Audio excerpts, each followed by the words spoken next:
Hello दोस्तों, स्वागत है आपका आपके चैनल एग्ज़ाम राही में। हम एनसीईआरटी की क्लासेस ले रहे हैं और इसमें अभी हम इतिहास को पढ़ रहे हैं, जिसमें हमने 6, 7, 8 को पढ़ लिया है। 9वीं क्लास का हम एनसीईआरटी अभी पढ़ रहे हैं, जिसमें आज हम देखेंगे रूस की क्रांति। इसके पहले हमने रूस की क्रांति से संबंधित कुछ पृष्ठभूमि देखी थी। उसके पहले हमने फ्रांस की क्रांति देखी थी और हम देखेंगे इसमें कि किस तरह से जो फ्रांस की क्रांति थी वो कैसे पूरे यूरोप में फैलती है और कैसे एक तरह से पुनर्जागरण होता है और अलग अलग देशों में भी क्रांतियां शुरू हो जाती हैं। इसी क्रम में हम देखेंगे कि रूसी क्रांति कैसे हो रही है और इसमें कौन कौन से कारक जिम्मेदार थे। तो हम लोग यहाँ पे शुरू करते हैं। यूरोप में सबसे पिछड़े औद्योगिक देशों में से एक रूस में यह समीकरण उलट गया। 1917 की अक्टूबर क्रांति के जरिए रूस की सत्ता पर समाजवादियों ने कब्जा कर लिया। फरवरी 1917 में राजशाही के पतन और अक्टूबर की घटनाओं को ही अक्टूबर क्रांति कहा जाता है। हम आगे देखेंगे कि अक्टूबर क्रांति कैसे हो रही, किन परिस्थितियों में हो रही है और उसमें क्या क्या परिवर्तन आ रहे हैं, उसको हम लोग आगे देखेंगे। और यहाँ पे हम अभी कुछ पृष्ठभूमि के बारे में देखेंगे। ऐसा कैसे हुआ का अर्थ यहाँ पे ये है कि जो रूस की क्रांति है वहाँ पे जो एक समीकरण, सामाजिक समीकरण बदल रहा है, जो कि फ्रांसीसी क्रांति में थे, वहाँ पे जो परिवर्तन हो रहा था, वहाँ के जो लोग थे वो कुछ अलग स्तर से परिवर्तन कर रहे थे, लेकिन यहाँ पे जो परिवर्तन हो रहा है वो अलग तरीके से हो रहा है। कहने का मतलब ये है कि यहाँ पे जो परिवर्तन है वो समाजवादियों के द्वारा हो रहा है। समाजवादी जो कि उनका मानना होता है कि समाज के या देश के सभी संसाधनों पर सभी लोगों का बराबर हक होना चाहिए, जबकि हमने फ्रांस की क्रांति में देखा था वहाँ पे ऐसा नहीं था कि सभी संसाधनों पर सभी का बराबर हक होना चाहिए, ऐसा नहीं था। यहाँ पे हम लोग देखेंगे कि इनका मानना है कि सबका हक जो है वो एक साथ होना चाहिए। क्रांति के समय रूस के सामाजिक और राजनीतिक हालात कैसे थे, इन सवालों का जवाब ढूंढने के लिए आइए क्रांति से कुछ साल पहले की स्थितियों पर नजर डालें। अर्थात जो क्रांति हो रही है, जब यूरोप से क्रांति होते हुए, प्रसारित होते हुए यूरोप के अन्य देश रूस में पहुंच रही है, तो वहां के हालात जो थे वो कैसे थे, इसको हम यहाँ पे देखते हैं। रूस की क्रांति 1914, अर्थात हम यहाँ पे 1914 से पृष्ठभूमि को देखना शुरू करेंगे। 1914 में रूस और उसके पूरे साम्राज्य पर जार निकोलस सेकंड का शासन था। मॉस्को के आसपास पड़ने वाले भूक्षेत्र के अलावा आज का फिनलैंड, लातविया, लिथुआनिया, एस्टोनिया तथा पोलैंड, यूक्रेन व बेलारूस के कुछ हिस्से रूसी साम्राज्य के अंग थे। अगर आप यहाँ पे थोड़ा सा कनेक्ट कर पा रहे हो तो एक देश का नाम आ रहा है यूक्रेन। शायद और चीज़ों से आप थोड़ा सा अवेयर ना हो, लेकिन कहीं ना कहीं यूक्रेन को लेकर आप अवेयर होंगे, जहाँ पे रूस और इनका युद्ध चल रहा है। तो इसमें आप देखने को पा रहे हैं जो ये देश है ये भी कभी रूसी साम्राज्य का ही हिस्सा हुआ करता था। तो ऐसे ही और सारे देश हैं जो रूसी साम्राज्य का हिस्सा हुआ करते हैं।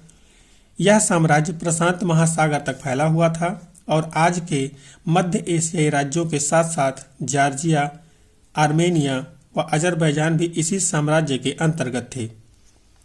यहाँ पे आप एक दूसरी बात अगर ध्यान दें तो जो रूस है वो एशिया महाद्वीप और यूरोप महाद्वीप दोनों के अंतर्गत आता है।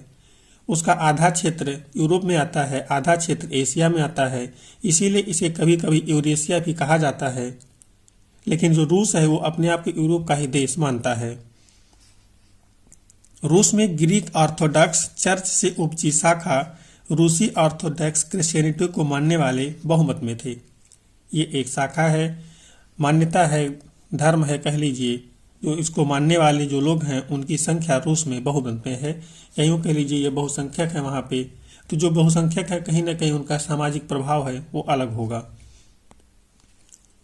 लेकिन इस साम्राज्य के तहत रहने वालों में कैथोलिक, प्रोटेस्टेंट, मुस्लिम और बौद्ध भी शामिल थे। जैसा कि आप भारत के संदर्भ में भी देखते हैं, यहाँ पे बहुत सारे धर्म के लोग मिलते हैं।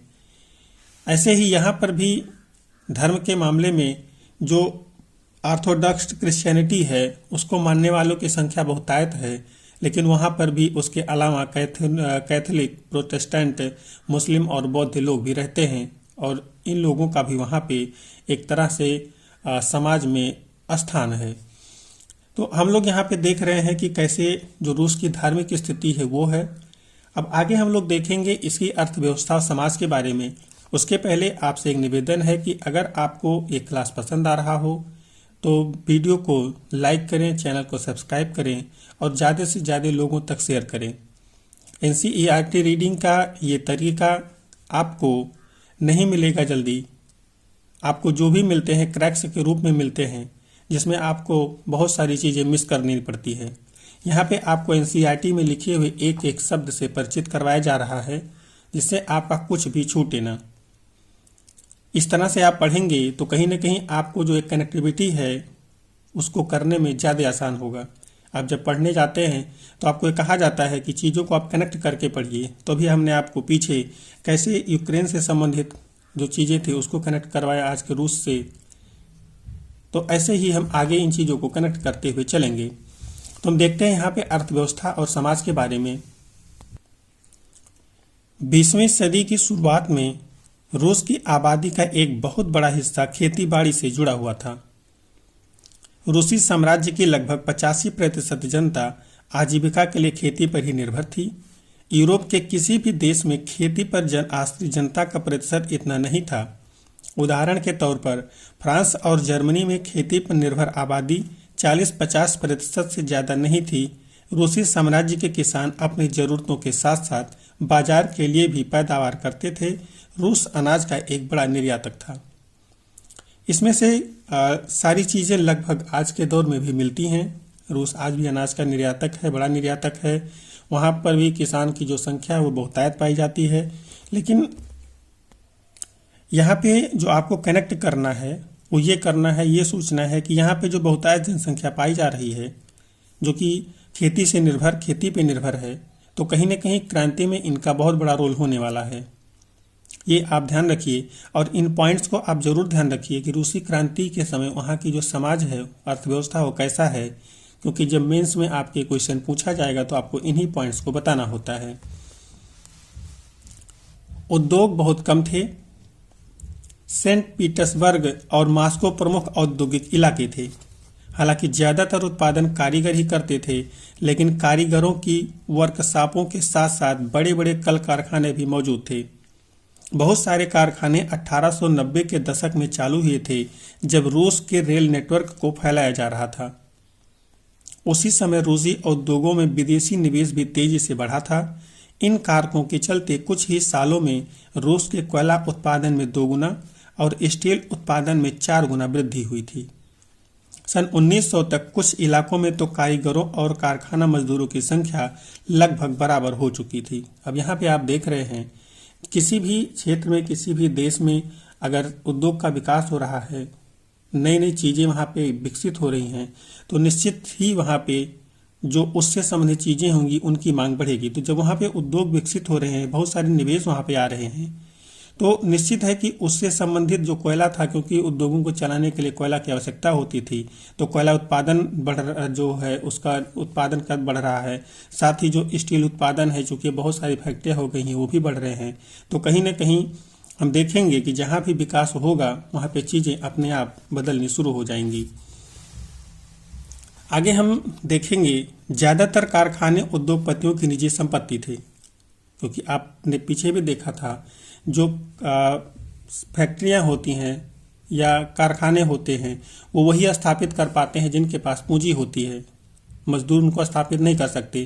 तो ये चीज़ें यहाँ पर भी हैं, रूस में भी, कि जो कारखाने हैं वो उद्योगपतियों की ही निजी संपत्ति हैं, जबकि कहीं न कहीं जो यूरोप में विरोध हो रहा था वो निजी संपत्ति का विरोध हो रहा था। मजदूरों को न्यूनतम वेतन मिलता रहे और काम की पाली के घंटे निश्चित हों, इस बात का ध्यान रखने के लिए सरकारी विभाग बड़ी फैक्ट्रियों पर नजर रखते थे। लेकिन फैक्ट्री इंस्पेक्टर भी नियमों के उल्लंघन को रोक पाने में नाकामयाब थे। कारीगरों की इकाइयों और वर्कशॉपों में काम की पाली प्रायः 15 घंटे तक खिंच जाती थी, जबकि कारखानों में मजदूर आमतौर पर 10-12 घंटे की पालियों में काम करते थे। मजदूरों के रहने के लिए भी कमरों से लेकर के डॉर्मेट्री तक तरह तरह की व्यवस्थाएं मौजूद थीं। उद्योग बढ़ रहे हैं तो वहाँ पे निश्चित है कि उस पर नज़र रखने के लिए किसी न किसी अधिकारी की ज़रूरत होगी, उसकी भी यहाँ पे व्यवस्था है। मजदूरों के अधिकारों का हनन ना हो, मजदूरों को परेशान ना किया जाए या मजदूरों से बहुत ज़्यादा काम न करवाया जाए, इस चीज़ के लिए भी अधिकारियों की आवश्यकता होगी, वो भी यहाँ पे किया गया है। कारीगरों को काम करने के जो घंटे हैं उसको निश्चित किया गया है और कोशिश की जा रही है कि इससे ज़्यादा इनको काम ना करना पड़े। उनके रहने की व्यवस्था कंपनी कर रही है, जिस भी फैक्ट्री में वो काम कर रहे हैं उसके आसपास ही उनको रहने के लिए व्यवस्था दी जा रही है। सामाजिक स्तर पर मजदूर बंटे हुए थे। कुछ मजदूर अपने मूल गांव के साथ अभी भी गहरे संबंध बनाए हुए थे। बहुत सारे मजदूर अस्थायी रूप से शहरों में ही बस चुके थे। उनके बीच योग्यता और दक्षता के स्तर पर भी काफी फर्क था। सेंट पीटर्सबर्ग के एक धातु मजदूर ने कहा, धातुकर्मी मजदूरों में खुद को साहब मानते थे।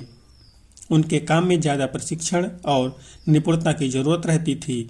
1914 में फैक्ट्री मजदूरों में औरतों की संख्या 31% थी, लेकिन उन्हें पुरुष मजदूरों के मुकाबले कम वेतन मिलता था। मर्दों के तनख्वाह के मुकाबले आधे से 3/4 तक। मजदूरों के बीच मौजूद फासला उनके पहनावे और व्यवहार में भी साफ दिखाई देता था। यद्यपि कुछ मजदूरों ने बेरोजगारी या आर्थिक संकट के समय एक दूसरे की मदद करने के लिए संगठन बना लिए थे, लेकिन ऐसे संगठन बहुत कम थे। यहाँ पे थोड़ा सा सामाजिक स्तर का भी जिक्र हुआ, कैसे जो मजदूर हैं वो भी सामाजिक स्तर पे बटे हुए हैं। बहुत सारे हैं जो गांव से शहर जॉब करने के लिए गए थे, नौकरी करने के लिए गए थे, अब वो वापस गांव नहीं आना चाहते, वहीं पे बस गए। लेकिन उनमें से बहुत सारे ऐसे भी हैं जो अभी भी अपने गांव से, अपनी जड़ों से संबंध बनाए हुए हैं। वो वहाँ पे अलग अलग समय पे कुछ समय के लिए आते जाते रहते हैं। यहाँ पे जो एक तरह से धातुकर्मी है, वो जो धातुओं का काम कर रहा है, वो मजदूरों से अपने आप को ज़्यादा निपुण मानता है या ज़्यादा दक्ष मानता है, क्योंकि उसका जो कार्य है उसको करने के लिए अधिक प्रशिक्षण की आवश्यकता होती है। तो यहाँ पे भी एक तरह से हम देखेंगे कि जो विविधता है वो यहाँ भी मौजूद है। पुरुष और स्त्री के स्तर पर जो विविधता है, वहाँ पे जो वेतन है पुरुषों को ज़्यादा दिया जा रहा है, महिलाओं को कम दिया जा रहा है। तो आप इसको भी एक तरह से कनेक्ट कर सकते हैं कि महिलाओं की जो स्थिति है, हमने पीछे भी देखा था कि महिलाओं को काम करने के एवज में जो तनख्वाह दी जाती थी पुरुषों के मुकाबले कम होती थी। तो ये 1917 का, अर्थात 20वीं सदी चल रही है, तब भी अभी यही सिचुएशन बनी हुई है। और आगे कहीं न कहीं हम देखेंगे जो मजदूर हैं उनके सामने कभी न कभी बहुत सारे संकट आते रहते हैं। कभी उनको फैक्ट्रियों से निकाल दिया जाए ज़बरदस्ती, या कुछ और ऐसी बात हो। इसके लिए भी जो मजदूर हैं इन्होंने अपने संगठन बना लिए थे, लेकिन कहीं न कहीं अभी ये एक प्रारंभिक दौर था, ये संगठन अभी बहुत ज़्यादा बड़े स्तर पे मौजूद नहीं थे। तो इस तरह से हम लोग यहाँ के भारतीय उनके अर्थव्यवस्था और समाज के बारे में देख रहे हैं कि उनकी क्या स्थिति है। इन विभेदों के बावजूद जब किसी को नौकरी से निकाल दिया जाता था या उन्हें मालिक से कोई शिकायत होती थी तो मजदूर एकजुट होकर हड़ताल भी कर देते थे। 1896-97 के बीच कपड़ा उद्योग में और 1902 में धातु उद्योग में ऐसी हड़तालें काफ़ी बड़ी संख्या में आयोजित की गईं। जो मजदूर हैं उनके बीच विभिन्नता भले हैं, एक दूसरे से कह लीजिए दूरियां भले हैं, लेकिन जब भी किसी मजदूर के हक की बात होती है तो सारे मजदूर लगभग एक साथ हो जाते हैं और उसके हक की लड़ाई लड़ते हैं। देहात की ज़्यादातर जमीन पर किसान खेती करते थे, लेकिन विशाल संपत्तियों पर सामंतों, राजशाही और ऑर्थोडॉक्स चर्च का कब्जा था। आपने पीछे देखा था जो ऑर्थोडॉक्स चर्च है, ऑर्थोडॉक्स जो धर्म है मानने वालों का, वो रूस में संख्या जो है वो बहुतायत में है। तो कहीं न कहीं इनका जो कब्जा वो समाज के बड़े स्तर पे होगा। मजदूरों की तरह किसान भी बटे हुए थे। किसान बहुत धार्मिक स्वभाव के थे। इक्का दुक्का अपवादों को छोड़ दिया जाए तो वे सामंतों और नवाबों का बिल्कुल सम्मान नहीं करते थे। अब आप इस लाइन को अगर पीछे के समाज खासकर रूस की क्रांति से, फ्रांस की क्रांति से देखें तो वहाँ पे जो नवाब थे, सामंत थे, उनका जो एक तरह से सम्मान था वो समाज में अलग स्तर पे था। वहाँ उनका सम्मान हर व्यक्ति करता था। लेकिन यहाँ पे हम रूस में देख रहे हैं कि जो सम्मान है वो सामंतों का और नवाबों का नहीं हो रहा है। नवाबों और सामंतों को जो सत्ता हैसियत मिली हुई थी वह लोकप्रियता की वजह से नहीं बल्कि जार के प्रति उनकी निष्ठा और सेवाओं के बदले में मिली थी। जार का मतलब वहाँ का जो राजा है निकोलस। यहाँ की स्थिति फ्रांस जैसी नहीं थी।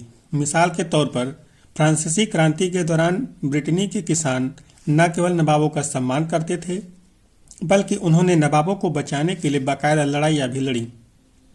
इसके विपरीत रूस के बहुत किसान चाहते थे कि नवाबों की जमीन छीनकर किसानों में के बीच बांट दी जाए। बहुधा वह लगान भी नहीं चुकाते थे। कई जगह तो जमींदारों की हत्या भी की जा चुकी थी। 1902 में दक्षिणी रूस में ऐसी घटनाएं बड़े पैमाने पर घटीं। 1905 में तो पूरे रूस में ही ऐसी घटनाएं घटने लगीं।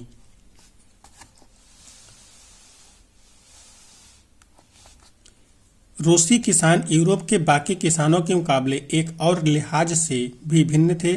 यहाँ के किसान समय समय पर सारी जमीन को अपने कम्यून अर्थात मीर को सौंप देते थे और फिर कम्यून ही प्रत्येक परिवार की जरूरत के हिसाब से किसानों में जमीन बांट देता था। यहाँ पे जिस चीज़ की बात हो रही है, जिस पॉइंट की, कि किसान अपनी ज़मीन को अपने एक तरह से कह लीजिए जो उसका मुखिया होता था उस क्षेत्र का उसको दे देते थे, जिसको कम्यून या मीर कहा जाता था, और दोबारा से उस ज़मीन को सभी किसानों में बराबर बराबर बांट देता था। जैसे जितना बड़ा जिसका परिवार होता था उसी हिसाब से उसको ज़मीन दे दी जाती थी। तो इससे जो एक सामाजिक समरसता है वो बनी रहती थी। समाज में प्रत्येक व्यक्ति को लगभग बराबर अधिकार रहते थे, खासकर संपत्ति के मामले में। और रूस में जो क्रांति हो रही है उसमें इस बात का काफ़ी एक तरह से रोल रहा है कि जो सभी लोग जो हैं वो बराबर हों। एक तरह से जो पूंजीपति है, पूंजीवाद है, उसको खत्म किया जाए। किसी एक व्यक्ति के पास ही सत्ता ना हो, किसी एक ही व्यक्ति के पास सारे के सारे एक तरह से जो संपत्तियां हैं वो ना हो और सबके साथ बराबर हों। और ऊपर हमने देखा था ये चीज़ें थोड़ी सी जो उलट थी रूस में, फ्रांस में जो चीज़ें थोड़ी सी उलट थी कि वहाँ पे जो नवाब थे उनका सम्मान नहीं होता था, सामंतों का सम्मान नहीं होता था, क्योंकि उनको जो चीज़ें मिली हुई थी वो चूँकि अपने राजा के प्रति वफादार थे तो वो उनको ये चीज़ें दे के रखा हुआ था। लेकिन जो रूस है, यहाँ के जो नवाब हैं, यहाँ के जो एक तरह से सामंत हैं, इनको जो चीज़ें मिली हुई हैं वो इस वजह से नहीं मिली हुई हैं कि ये उस लायक हैं। उनको सिर्फ इसलिए मिली हुई हैं क्योंकि वो अपने जो उनके जो जार निकोलस है उसके प्रति वफादार हैं और उसने इनको यहाँ पे चीज़ें खैरात में दे रखी हैं। तो कहीं ना कहीं इसका भी समाज में विरोध हो रहा है और ये एक बहुत बड़ा पॉइंट है जो रूस की क्रांति को जन्म देता है। आगे देखते हैं हम लोग रूस में समाजवाद, अर्थात रूस का जो समाजवाद था वो किस तरीके था। अगर आप आज के समय के दौर को उसको कनेक्ट करें तो देखेंगे जो उस समय का समाजवाद था रूस में आज भी मौजूद है। 1914 से पहले रूस में सभी राजनीतिक पार्टियां गैर कानूनी थीं। मार्क्स के विचारों को मानने वाले समाजवादियों ने 1898 में Russian social democratic workers party का गठन किया था। सरकारी आतंक के कारण इस पार्टी को गैर कानूनी संगठन के रूप में काम करना पड़ता था। इस पार्टी का एक अखबार निकलता था। उसने मजदूरों को संगठित किया और हड़ताल आदि कार्यक्रम आयोजित किए। कुछ रूसी समाजवादियों को लगता था कि रूसी किसान जिस तरह समय समय पर जमीन बांटते हैं उससे पता चलता है कि वह स्वाभाविक रूप से समाजवादी भावना वाले लोग हैं। इसी आधार पर उनका मानना था कि रूस में मजदूर नहीं बल्कि किसान ही क्रांति मुख्य शक्ति बनेंगे। वे क्रांति का नेतृत्व करेंगे और रूस बाकी देशों के मुकाबले ज़्यादा जल्दी समाजवादी देश बन जाएगा। 19वीं सदी के आखिर में रूस के ग्रामीण इलाकों में समाजवादी काफ़ी सक्रिय थे। सन 1900 में उन्होंने सोशलिस्ट रेवोल्यूशनरी पार्टी का गठन कर लिया। इस पार्टी ने किसानों के अधिकारों के लिए संघर्ष किया और मांग की कि सामंतों के कब्जे वाली जमीन फौरन किसानों को सौंपी जाए। अब हम यहाँ पे इस बात की चर्चा पहले कर चुके हैं। जो किसान हैं वो अपनी ज़मीनों को एक समय में अपने मीर को सौंप देते हैं और वो जो मीर है उस ज़मीनों को वापस किसानों में उनके पारिवारिक स्थिति के हिसाब से परिवार में कितनी संख्या लोगों की है बांट देता है। इसकी वजह से ऐसा माना जा रहा है रूस की क्रांति में जो वहाँ के विचारक हैं उनका मानना है कि जो रूस में क्रांति होगी उसके जो वाहक होंगे, क्रांति को आगे बढ़ाने वाले होंगे, वो किसान ही होंगे, मजदूर नहीं होंगे। हमने देखा था जो फ्रांस की क्रांति थी वहाँ पे मजदूरों ने रोल प्ले किया था, लेकिन यहाँ पे किसान रोल प्ले करेंगे इस क्रांति को करने में। तो इसी वजह से यहाँ पे लगभग 1900 के आसपास में कई सारी पार्टियों का गठन हो रहा है और ये मांग की जा रही है, किसानों के अधिकारों को लेकर के संघर्ष किया जा रहा है और ये मांग की जा रही है कि जो जमीनें हैं उनको ले करके वापस किसानों में बांट दिया जाए और सामंतों की जितनी भी कब्जे जमीन है वो किसानों को सौंप दी जाए। तो कहीं ना कहीं हम लोग देख रहे हैं कि जैसे किसान का समाजवाद है, रूस का समाजवाद है, उसी हिसाब से वहाँ पे मांग भी चल रही है और आगे हम लोग देखेंगे कि किस तरह से इस पे आगे क्रांतियां होती हैं। किसानों के सवाल पर सामाजिक लोकतंत्रवादी खेमा समाजवादी क्रांतिकारियों से सहमत नहीं था। लेनिन का मानना था कि किसानों में एकजुटता नहीं है, वे बंटे हुए हैं। कुछ किसान गरीब थे तो कुछ अमीर, कुछ मजदूरी करते थे तो कुछ पूंजीपति थे जो नौकरों से खेती करवाते थे। इन आपसी विभेदों के चलते हुए सभी समाजवादी आंदोलन का हिस्सा नहीं हो सकते थे। यहाँ पे जो सामाजिक लोकतंत्रवादी खेमा है उसका मानना है कि समाज जो है अलग अलग वर्गों में विभाजित है, मजदूर हैं, किसान हैं, गरीब हैं, अमीर हैं, तो ये कभी एक साथ नहीं आ सकते। इसलिए जो आंदोलन है वो बहुत लंबे समय तक नहीं चल सकेगा और कहीं न कहीं ये बीच में ही रुक जाएगा। सांगठनिक रणनीति के सवाल पर पार्टी में गहरे मतभेद थे। व्लादिमीर लेनिन सोचते थे कि जार शासित रूस जैसे दमनकारी समाज में पार्टी अत्यंत अनुशासित होनी चाहिए और अपने सदस्यों की संख्या व स्तर पर उनका पूरा नियंत्रण होना चाहिए। दूसरा खेमा मानता था कि पार्टी में सभी को सदस्यता दी जानी चाहिए। अब यहाँ पे हम लोग देख रहे हैं जो पार्टियां हैं वो कहीं न कहीं अलग अलग तरीके की सोच रखती हैं, कुछ दमनकारी सोच रखती हैं और कुछ का मानना है कि नहीं, सबको ही एक तरह से सदस्यता मिलनी चाहिए। दमनकारी जो पार्टियां हैं, सोच वाली पार्टियां हैं, उनका मानना है कि जो एक तरह से अनुशासन है वो बहुत ही बड़े या यूँ कह लीजिए कि 100% स्तर पे होना चाहिए। आगे हम लोग देखेंगे उथल पुथल का जो समय है वो शुरू होता है रूस में। हमने देखा पीछे किस तरह से समाज है रूस का, उसकी मांग क्या है और कैसे वो लोग समाज की स्थिति को बदलने का प्रयास कर रहे हैं, कैसे संगठन बना रहे हैं, कैसे पार्टी बना रहे हैं। आगे हम लोग देखते हैं जो उथल पुथल है वो फ्रांस में 1905 में कैसे हो रहा है, रूस में 1905 के जो एक तरह से उथल पुथल है वो कैसे चल रहा है। रूस एक निरंकुश के विपरीत 20वीं सदी की शुरुआत में भी जार राष्ट्रीय संसद के अधीन नहीं था। उदारवादियों ने इस स्थिति को खत्म करने के लिए बड़े पैमाने पर मुहिम चलाई। 1905 की क्रांति के दौरान उन्होंने संविधान की रचना के लिए सोशल डेमोक्रेट और समाजवादी क्रांतिकारियों को साथ लेकर किसानों और मजदूरों के बीच काफी काम किया। रूसी साम्राज्य के तहत उन्हें राष्ट्रवादियों और इस्लाम के आधुनिकीकरण के समर्थक का भी समर्थन मिला, या समर्थक जदीदियों यानी कि मुस्लिम बहुल इलाकों में भी इनको समर्थन मिला। जो ये लोग एक तरह से क्रांतिकारी कार्य कर रहे हैं उसका जो समर्थन है उन्हें अलग अलग स्तर पे जो मिलना शुरू हो रहा है।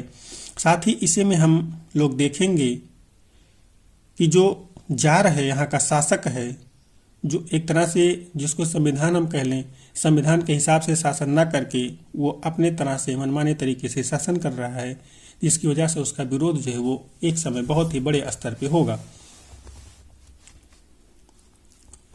रूसी मजदूरों के लिए 1904 का साल बहुत बुरा रहा। जरूरी चीजों की कीमतें इतनी तेजी से बढ़ी कि वास्तविक वेतन में 20% तक की गिरावट आ गई।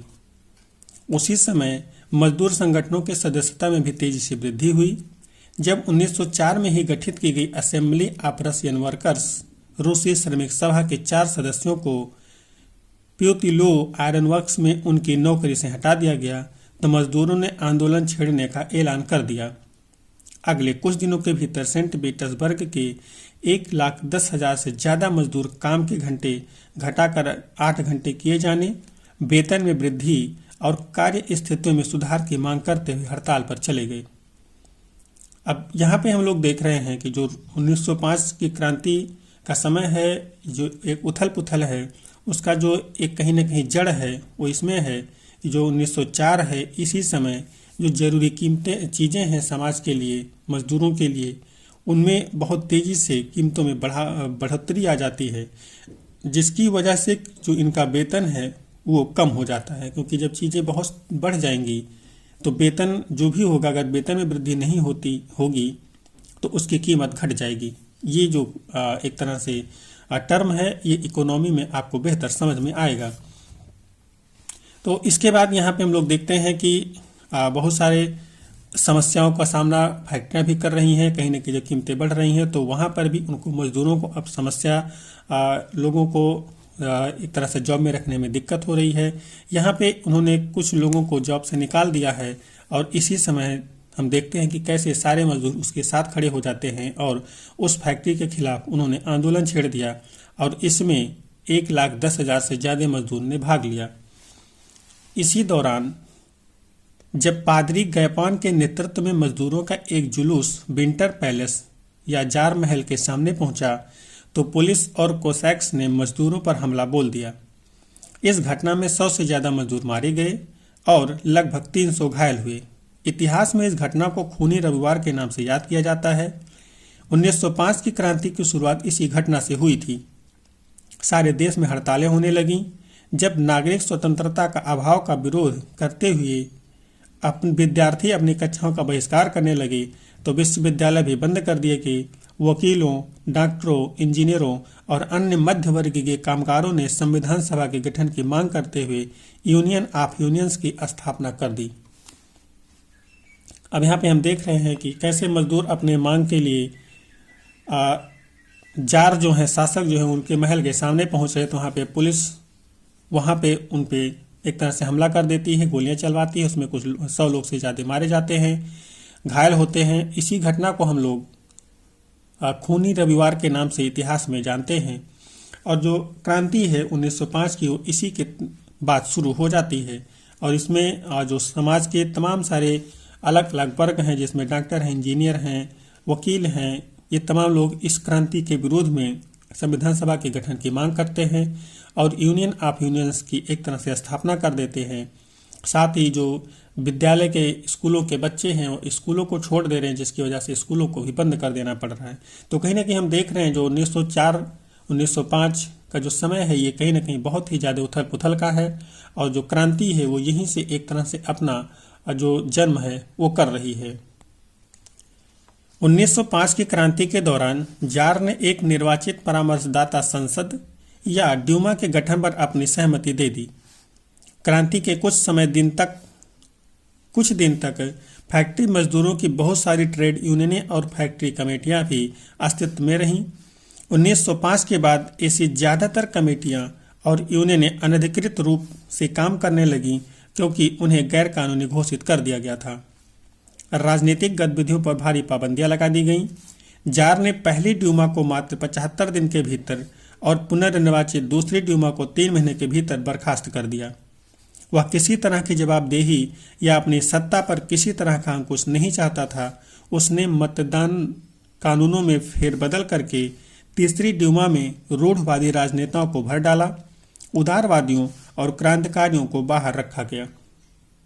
अब यहाँ पे हम इसमें देख रहे हैं कि जब इन्होंने यूनियन ऑफ यूनियंस का गठन किया और अलग अलग तरह से संविधान सभा के गठन की, संविधान की मांग करने लगे, तो 1905 में जो जार है उसने एक तरह से परामर्शदाता संसद या ड्यूमा जिसको हम लोग कह रहे हैं उसके गठन की अनुमति तो देता है। लेकिन जैसे ही ये गठन होता है, आगे हम लोग देखते हैं कि उसके 75 दिन के भीतर ही जो जार है वो उस ड्यूमा को भंग कर देता है और दोबारा से ड्यूमा को बनाने का या संविधान परामर्शदाता, निर्वाचन परामर्शदाता के गठन की दोबारा से अनुमति देता है। जैसे ही उसका भी गठन होता है और अपना कार्य शुरू करती है, फिर अगले 3 महीने के अंदर भी उसको ही बर्खास्त कर दिया जाता है। इसका कारण हम लोग ये समझेंगे, इस तरह से समझिए कि जब संविधान बन रहा है या एक परामर्शदाता संसद बन रही है, ड्यूमा बन रही है, तो कहीं ना कहीं वो राजा के जो सिस्टम है, राजा का जो निरंकुशवादिता है, उस पर कहीं ना कहीं वो एक तरह से रोक लगाएगी। उसके जो निरंकुशवादिता है उस पर रोक लगाएगी। तो जो अभी तक पूरी तरह निरंकुश होकर जिया है, उसको किसी से मतलब नहीं है, वो ये बातें अच्छी कैसे लगेंगी। इसी वजह से वो उसको बार बार भंग कर दे रहा है। और उसने जो कानून है मतदाताओं के स्तर पे, मतदान करने के स्तर पे जो कानून है उसमें भी बदलाव कर दिया और उसमें रूढ़िवादी नेताओं को भरा। क्रांतिकारियों को छोड़ दिया, जो बदलाव चाह रहे थे उनको छोड़ दिया। क्रांतिकारियों को छोड़कर उदारवादियों और क्रांतिकारियों दोनों को उसने छोड़ दिया, लेकिन रूढ़िवादियों को भरा। और आप जानते हैं जो रूढ़िवादी हैं वो चीज़ों को उसी हिसाब से मानते हैं जैसे वो चल रही थी, जैसे चलते आ रही थी। उनका मानना होता है कि उनको ऐसे ही चलते देना चाहिए, इसमें परिवर्तन नहीं करना चाहिए। तो जब ये लोग वहाँ पे भर जाएंगे तो निश्चित रूप से जो एक तरह से बदलाव चल रहा है वो नहीं होगा। राजा का जो कह लीजिए कि उसके जो अधिकार हैं वो कम नहीं होंगे, क्योंकि ये लोग तो चाहते ही थे कि राजा अपने इसी तरह से शासन करता रहे। तो कहीं ना कहीं हम लोग देखेंगे जो जार है उसका जो कदम है ये भी रूसी क्रांति के एक तरह से जन्म में बहुत ही बड़ा कदम या बहुत ही बड़ा रोल निभाएगा। आगे हम लोग देखते हैं पहला विश्व युद्ध और रूसी साम्राज्य, अर्थात जब अभी रूस की क्रांति चल ही रही है। या आपको ध्यान हो कि 1914 में ही प्रथम विश्व युद्ध छिड़ जाता है। तो हम यहाँ पे देखेंगे कि इन प्रथम विश्व युद्ध के बीच में रूसी साम्राज्य कैसे एक दूसरे के साथ सामंजस्य स्थापित कर रहे हैं या क्या सिचुएशन उस बीच में बनती है। 1914 में दो यूरोपीय गठबंधनों के बीच युद्ध छिड़ गया। एक खेमे में जर्मनी, ऑस्ट्रिया और तुर्की थे, तो दूसरे खेमे में फ्रांस, ब्रिटेन व रूस थे। अब आप यहाँ पे देखिए, यहाँ पे आपको एक शब्द मिला केंद्रीय शक्तियाँ, जर्मनी, ऑस्ट्रिया और तुर्की। अर्थात आपको थोड़ा सा तो नॉलेज होगा कि जो प्रथम विश्व युद्ध हुआ या द्वितीय विश्व युद्ध हुआ इसमें दो अलग अलग शक्तियाँ काम कर रही थी या दो अलग अलग गुट काम कर रहे थे। तो निश्चित है किसी भी गुट का कुछ नेता होता है। तो यहाँ पे हम देखेंगे एक गुट का जो नेता है वो जर्मनी, ऑस्ट्रिया और तुर्की हैं, और जो दूसरा गुट है उसमें फ्रांस है, ब्रिटेन है व रूस है। ये मुख्य देश है। इनके साथ और छोटे छोटे देश हैं, ऐसा नहीं है सिर्फ यही 3 देश लड़ रहे हैं, इनके साथ और छोटे छोटे देश हैं, लेकिन वो सिर्फ सैनिक की भूमिका में है, मुख्य भूमिका में यही लोग हैं। इन सभी देशों के पास विशाल वैश्विक साम्राज्य थे, इसलिए यूरोप के साथ साथ यह युद्ध यूरोप के बाहर भी फैल गया। इसी युद्ध को पहला विश्व युद्ध कहा जाता है। हम देखते हैं कि जो विश्व युद्ध है वो पूरे विश्व में चल रहा है, कहीं ना कहीं हर देश को इसमें भाग लेना पड़ रहा है। तो ये एक तरह से हम लोग देख रहे हैं कि जो दो गुट हैं उन्होंने पूरे देश को, पूरे विश्व को एक युद्ध के जाल में फंसा दिया। इस युद्ध को शुरू में रूसियों का काफी समर्थन मिला। आप यहाँ पे थोड़ा सा देख पा रहे हो, अभी जो यूक्रेन और रूस का युद्ध हो रहा है, वहाँ पे जब रूस ने यूक्रेन पे एक तरह से हमला किया हुआ है, तो शुरू में रूसियों ने भी काफ़ी समर्थन किया था तत्कालीन राष्ट्रपति का, लेकिन जैसे जैसे चीज़ें खिंचती जा रही हैं, अभी 7-8 महीने हो चुके हैं उस युद्ध को। अब वहाँ की जनता जो है, जो रूस की जनता है, वो भी चाहती है कि इस युद्ध को खत्म किया जाए। तो ऐसे यहाँ पे भी हम लोग देखेंगे जो विश्व युद्ध जब शुरू हो रहा है तो शुरू में जो रूसी लोग हैं वो इस युद्ध का समर्थन कर रहे हैं। जनता ने जार का साथ दिया, लेकिन जैसे जैसे युद्ध लंबा खिंचता गया, जार ने ड्यूमा में मौजूद मुख्य पार्टियों से सलाह लेना छोड़ दिया। उसके प्रति जन समर्थन कम होने लगा। जर्मन विरोधी भावनाएं दिनों दिन बलवती होने लगी। जर्मनी विरोधी भावनाओं के कारण ही लोगों ने सेंट पीटर्सबर्ग का नाम बदलकर पेट्रोग्राद रख दिया, क्योंकि सेंट पीटर्सबर्ग जर्मन नाम था। जार की पत्नी महारानी अलेक्जेंड्रा के जर्मन मूल का होने और उनके घटिया सलाहकारों, खास तौर से रासपुतिन नामक एक सन्यासी ने राजशाही को और अलोकप्रिय बना दिया। अब यहाँ पे हम लोग देख रहे हैं युद्ध लंबा खींच रहा है तो जनता उससे ऊब रही है। साथ ही जो जार है लंबा युद्ध खींचने के इस क्रम में उसने अब जो सलाह है अपने लोगों से लेना बंद कर दिया, खुद अपने मनमर्जी से काम कर रहा है। तो इसकी वजह से भी जो एक तरह से दिक्कतें हैं वो जनता के स्तर पे भी पहुंच रही हैं और जो एक तरह से जार है उसको समर्थन मिलना कम हो रहा है। और इसी बीच में हम लोग देख रहे हैं चूँकि एक जो गुट है उसमें जर्मनी है, तो जर्मनी के प्रति लोगों में जो भावनाएं हैं वो बहुत ही ज़्यादा बुरे स्तर पे हो रही हैं। और कहीं ना कहीं जो रूस के लोग हैं इन्होंने एक जो पेट्रोगॉद नाम है इसका नाम बदल कर सेंट पीटर्सबर्ग कर दिया, क्योंकि जो सेंट पेट्रोगॉद था एक तरह से जर्मन नाम था, तो जो विरोध था वो बहुत बड़े स्तर पे था। और कहीं ना कहीं इसमें कुछ और लोगों ने राजशाही को अलोकप्रिय बनाने में भूमिका निभाई, जिसमें हम लोग देख रहे हैं कि एक सन्यासी है, इसने भी राजशाही को और ज़्यादा अलोकप्रिय बनाने में अपनी बहुत ही महती भूमिका निभाई है। प्रथम विश्व युद्ध के पूर्वी मोर्चे पर चल रही लड़ाई पश्चिमी मोर्चे की लड़ाई से भिन्न थी। पश्चिम में सैनिक पूर्वी फ्रांस की सीमा पर बनी खाइयों से लड़ाई लड़ रहे थे, जबकि पूर्वी मोर्चे पर सेना ने काफ़ी बड़ा फासला तय कर लिया था। इस मोर्चे पर बहुत सारे सैनिक मौत के मुंह में जा चुके थे। सेना की पराजय ने रूसियों का मनोबल तोड़ दिया। 1914 से 1916 के बीच जर्मन और ऑस्ट्रिया में रूसी सेनाओं को भारी पराजय झेलनी पड़ी। 1917 तक 70 लाख लोग मारे जा चुके थे। पीछे हटती रूसी सेनाओं ने रास्ते में पड़ने वाली फसलों और इमारतों को भी नष्ट कर डाला ताकि दुश्मन की सेना वहां टिक ही ना सके। फसलों और इमारतों के विनाश से रूस में 30 लाख से भी ज़्यादा लोग शरणार्थी हो गए। इस हालात में सरकार और जार दोनों को अलोकप्रिय बना दिया। सिपाही भी युद्ध से तंग आ चुके थे, अब वे लड़ना नहीं चाहते थे। अब यहाँ पे हम लोग युद्ध के थोड़े से असर को देख रहे हैं कि कैसे जो युद्ध है यहाँ पे जो इसके सैनिक है भी तंग आ चुके हैं, वो लड़ना नहीं चाहते हैं। जो रूस के सैनिक हैं वो एक मोर्चे पर थोड़ा सा पीछे हट रहे हैं। पीछे हटने के क्रम में उन्होंने जो वहाँ की फसलें थी उनको नष्ट कर दी।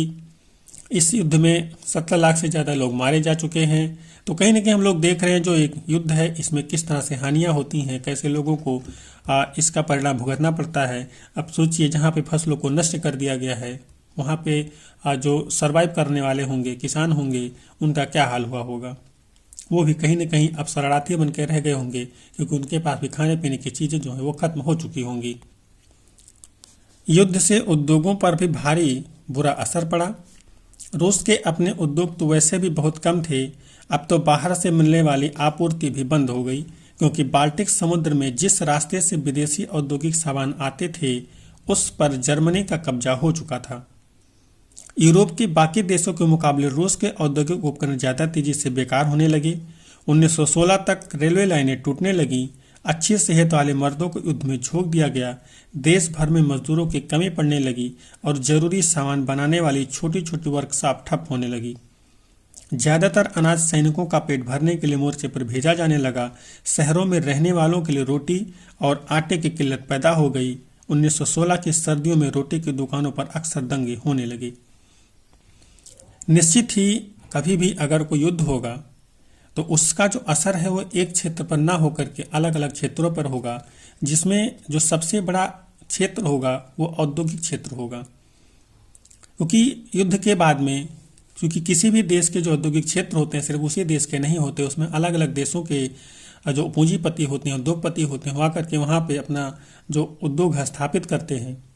लेकिन जब युद्ध हो रहा होगा तो कहीं ना कहीं उनके अंदर एक असुरक्षा की भावना होगी और वो वहाँ से अपने उद्योग को हटा लेंगे या बंद कर देंगे। इसके साथ ही अगर युद्ध हो रहा है तो कहीं ना कहीं अलग अलग देश अलग अलग क्षेत्रों पे अगर कब्जा कर रहे हैं तो निश्चित है अगर किसी क्षेत्र से आपको सामान मिलना है और उसके बीच के क्षेत्र पर किसी और का कब्जा हो रहा है तो आपको वो सामान भी मिलना बंद हो जाएगा, जिसका परिणाम आपके आम जनता को भुगतना पड़ेगा। साथ ही हम ये भी देखते हैं अगर युद्ध हो रहा है तो उससे तमाम तरह के संरचनाएं नष्ट होंगी, तमाम ढांचे नष्ट होंगे, वो भी उसका जो परिणाम है वो भी आपको ही भुगतना पड़ेगा। साथ ही हम लोग देखेंगे जो मजदूर हैं वो भी कहीं ना कहीं एक समय में कम हो जाएंगे, क्योंकि ज़्यादा से ज़्यादा लोग क्योंकि युद्ध को जीतना है तो यहाँ पे अच्छा बुरा ना देख करके ज़्यादा से ज़्यादा लोगों को युद्ध में झोंक दिया जाएगा। तो मजदूरी करने वाले लोग हैं, समाज के जो मजदूर वर्ग है वो भी कहीं ना कहीं समाज से खत्म हो जाएगा। साथ ही इसकी वजह से जो छोटे छोटे जो आपके घर के अंदर या आपके सिटी में, आपके शहर में, आपके देश में जो छोटी छोटी वर्कशॉप हुआ करती थी जिसको आपके यहाँ के लोकल लोगों ने स्थापित किया हुआ था, वो भी कहीं ना कहीं बंद हो जाएंगी। आपके पास जो अनाज होगा उसको भी आपको सिर्फ सैनिकों के भोजन के लिए रखना होगा, क्योंकि अगर उनको ही भोजन नहीं मिलेगा तो युद्ध लड़ेंगे कैसे। तो इसका जो खामियाजा है वो भी आम जनता को भुगतना पड़ेगा और उसके जो जरूरत के सामान है वो खत्म हो जाएंगे। यही चीज़ हमने देखा प्रथम विश्व युद्ध के दौरान कि कैसे रूस के अंदर चीज़ें बदल रही हैं, कैसे जिन चीज़ों की भी चर्चा की गई इन सारे चीज़ों के स्तर पे कैसे रूस में दिक्कतें आ रही हैं। 1916 का दौर आ रहा है, अभी भी प्रथम विश्व युद्ध चल ही रहा है और हम देखते हैं कि रूस में कड़ाके की सर्दी पड़ रही है और जो दुकानें हैं वहाँ पे अक्सर दंगे हो रहे हैं, क्योंकि उनको वहाँ पे खाने पीने के जो सामान हैं वो नहीं मिल पा रहे हैं, क्योंकि देश युद्ध में एक तरह से लगा हुआ है, तो वो अपने आम जनता के बारे में नहीं सोच पा रहा है। तो यहाँ पे हमने देखा जो रूस की क्रांति है उसका जो एक पृष्ठभूमि है वो किस तरीके के था, कैसे वहाँ पे स्थितियाँ बदल रही हैं, कैसे राजा के प्रति एक तरह से असंतोष हो रहा है और कैसे एक समय में हम देखेंगे कि राजा के प्रति भी लोगों में जो असंतोष की भावना है वो अपने चरम पे पहुंच जाती है। प्रथम विश्व युद्ध शुरू हो जाता है, उसके बाद रूस के अंदर भी तमाम सारी दिक्कतें आनी शुरू हो जाती हैं। इसके आगे हम लोग अगले लेक्चर में देखेंगे। तब तक के लिए जय हिंद।